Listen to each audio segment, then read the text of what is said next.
supposedly met with extraterrestrials in Palm Springs at Edwards Air Force Base, otherwise known as Muroc.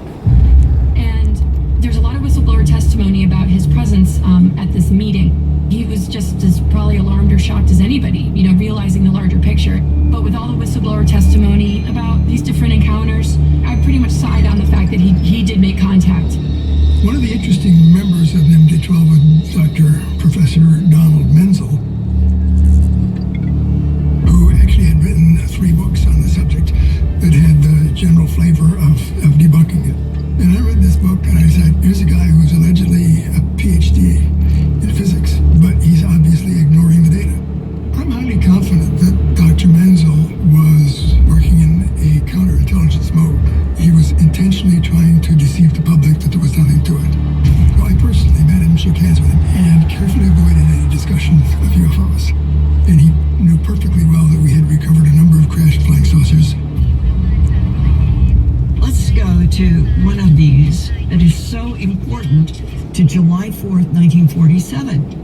Look, see those all-cap letters? IPU, date 04 July 47. What was happening that we know exactly? IPU stands for Interplanetary Phenomena Unit. That's it. And this is directive to Lieutenant General Twining from Dwight Eisenhower in the general chain of command.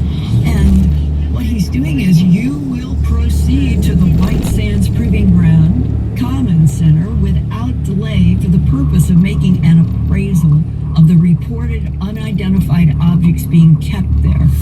This is not only disclosure, it's confirmation. I mean, that's incredibly fascinating to me.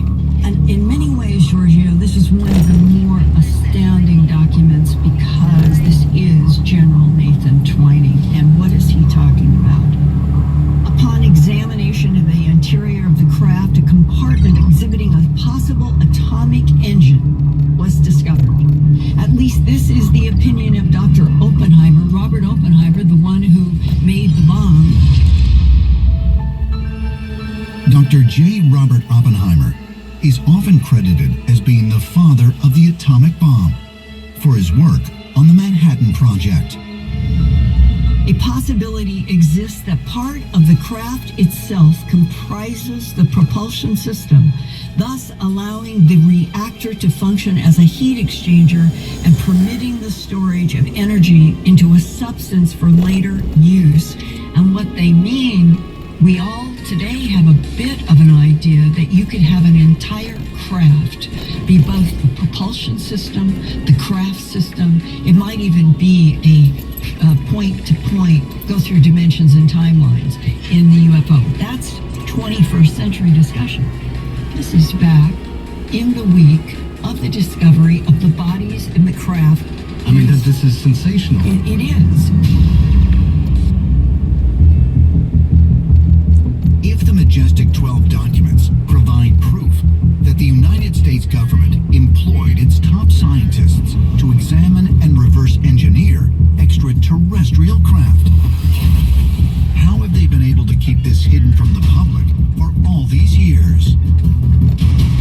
Perhaps further clues can be found by examining the death of the first man allegedly appointed to lead the Majestic 12, as well as the assassination of John F. Kennedy.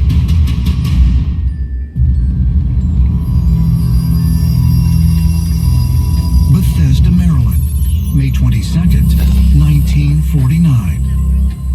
James Forrestal, the first United States Secretary of Defense, is found dead at the Naval Hospital. He reportedly fell from a 16th floor window after being committed for depression. His death was ruled a suicide, but many have challenged this conclusion and believe Forrestal was assassinated because he was threatening to go public with information he had acquired about an extraterrestrial presence on Earth. James Forrestal was one of the most significant military figures in the history of the United States. He was Secretary of the Navy during and after World War II. He was eventually appointed the very first Secretary of Defense of the United States. And he secret German technology facilities after the war.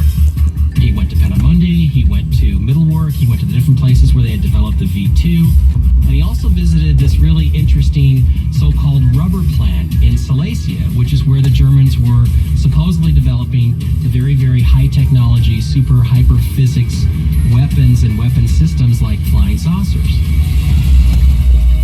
Some believe that during the Second World War, James Forrestal discovered that the Nazis had acquired extraterrestrial technology.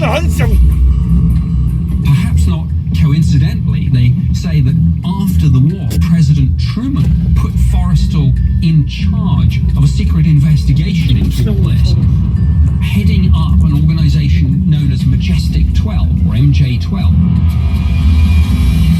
There's a lot of controversy about Secretary Forrestal's final years. He was on MJ-12. He became familiar with what was transpiring with the alien presence, and there's always been a question, was this a suicide? Was he pushed? What really happened? Some people say that Forrestal was determined to tell the American public about what he had seen regarding the alien presence, the alien influence on Nazi technology, and that when he wanted to go public with this, that they created a fake backstory of him being despondent and murdered him by literally throwing him out of the 16th floor window of the hospital facility he had been imprisoned in. Is it possible that James Forrestal was silenced to keep him from revealing the truth